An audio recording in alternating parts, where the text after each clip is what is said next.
Okay, today we're going to be creating a 6 molar hydrochloric solution. So we need 500 milliliters of that, and to start we'll use 12 molar hydrochloric acid solution in order to find out how much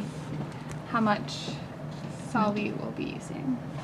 Okay, so for that we're going to use the M1 V1 equals M2 V2 equation. So for molar, we know that our solution is 6.0 molar, and we know that we need 500 milliliters. So we times that, and it gives us 3,000, right, molar.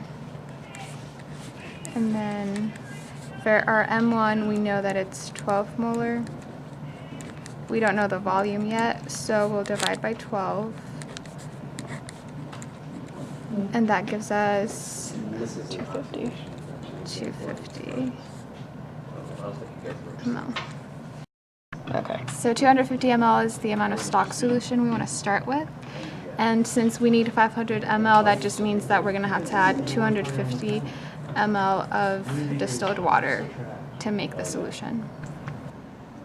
So to make our stock solution, we are going to use a 500 milliliter volumetric flask, a 250 milliliter graduated cylinder because it is more precise than a beaker.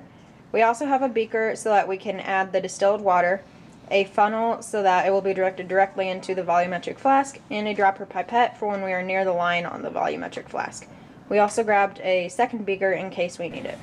So Damaris is showing the proper PPE for this procedure. We are using goggles, a gown, and we also have closed-toed shoes, and she also has gloves on. Because we're using 12 molar solution, it is very hazardous, and Mr. Flesch told us that the 6 molar is also very hazardous as well. So the first step to remember in doing this procedure is to make sure that all of your glassware and different utensils are cleaned out thoroughly with distilled water so that there are no extra ions or different chemicals getting into your solution.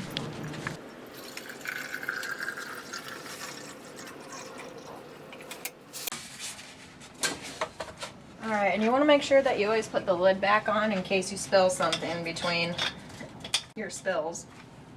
Oh wow, it's strong.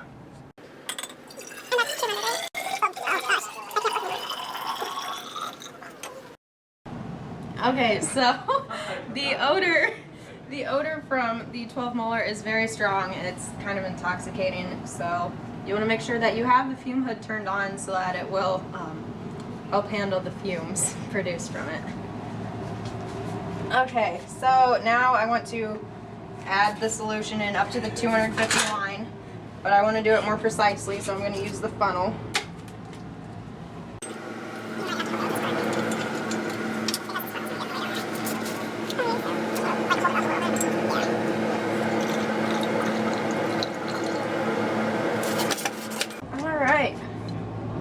And the bottom of the meniscus is right about at the 250 milliliter mark, so we are good with that. Okay. Next, we want to carefully transfer the 250 milliliters of the stock solution into the volumetric flask.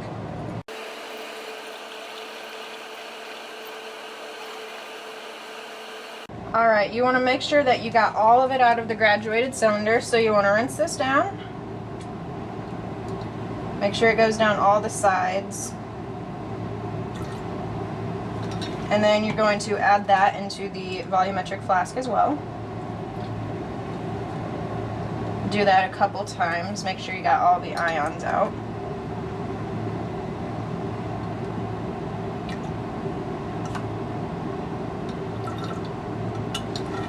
Okay. And then you're going to want to do the same with the funnel as well, because it did run up on the sides of the funnel.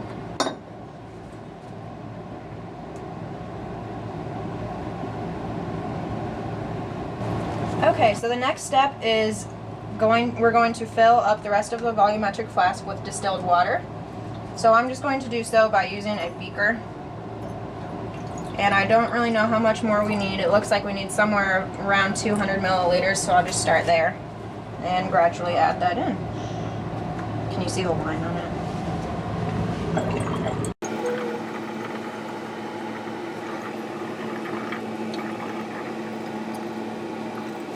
we need a little bit more. And once we get up to this line right here on the volumetric flask, we're going to want to stop and add distilled water with a dropper pipette so that we do not go over and mess up the dilution.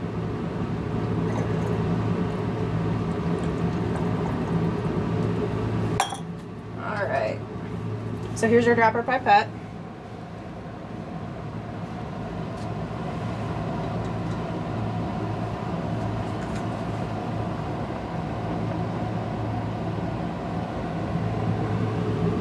And again, just like in the graduated cylinder, we want to make sure that the bottom of the meniscus of the water level is at the line on the volumetric flask.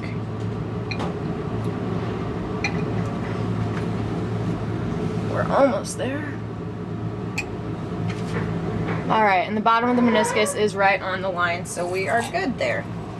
Next, we will want to put the stopper.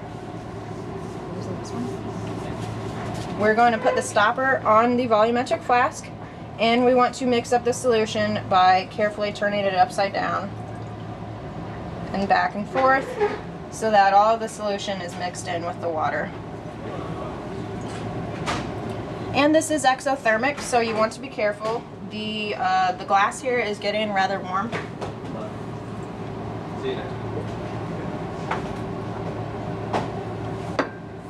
Okay, so there we have our 500 milliliters of 6 molar hydrochloric acid stock solution. So make sure that you label the solution so that you don't get it mixed up with something else. So to clean up, you're going to want to make sure that you put all the lids back on things. You're going to rinse things down the drain. Make sure if you're doing acids, you have water running constantly. You want to rinse out all of your beakers, all your graduated cylinders, all of your glassware in general with distilled water. And make sure that they hang up on the drying rack. Also make sure that all your corks and your original stock solutions go back in the proper places that Mr. Flesch wants them, and you are good to go.